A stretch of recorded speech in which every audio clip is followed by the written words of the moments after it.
An experiment some years ago showed that stones that came from a temple where ongoing worship had been taking place held and radiated an energy not found in stones that had not been subjected to the influence of constant prayer.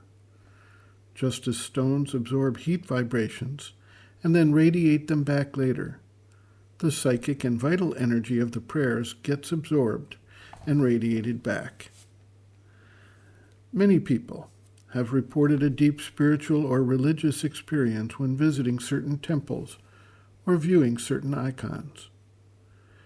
If we reflect on the implication of this, we can see that the idea of relics, that is, a small piece of hair or nails from an individual who has had infused into him substantial spiritual energy over time, has a conceptual basis. The experience of individuals who come into contact with those relics validates this concept with practical experience. Both religious and spiritual traditions speak to the reality of the force that radiates through the presence of the relics.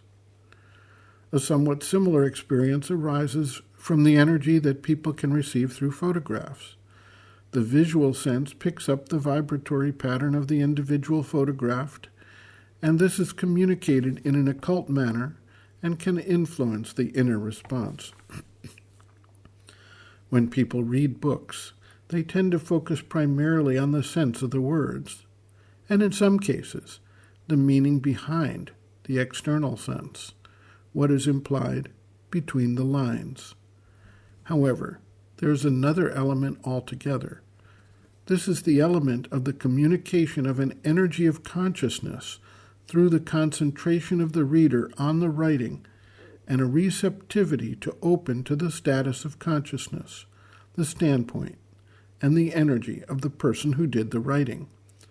By reading, not just with the mental capability, but with the receptive psychic sense, it is possible for an individual to contact the consciousness of the writer and thereby gain, at least partially, the experience that the writer had at the time of writing.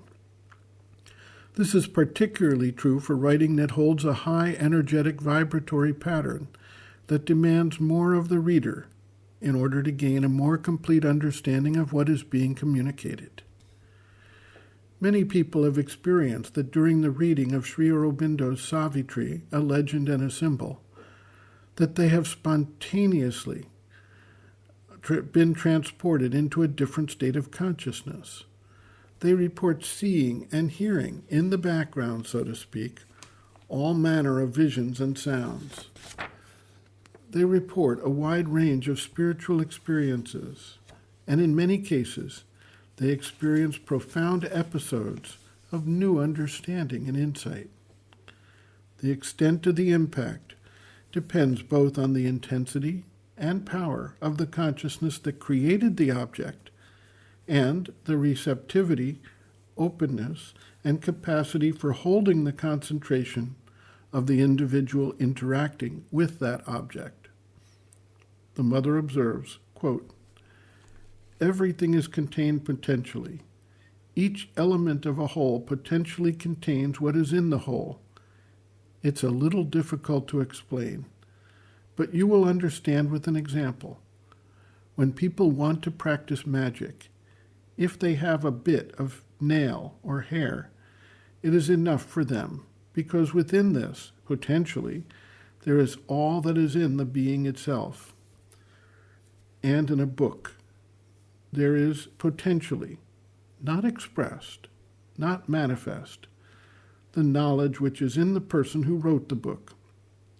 Thus, Sri Aurobindo represented a totality of comprehension and knowledge and power, and every one of his books is at once a symbol and a representation.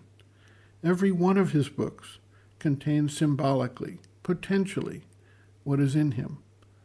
Therefore, if you concentrate on the book, you can, through the book, go back to the source. And even by passing through the book, you will be able to receive much more than what is just in the book." End quote. Reference, Sri Aurobindo and the Mother, Powers Within, Chapter 10, Obtaining Answers and Solutions, page 93.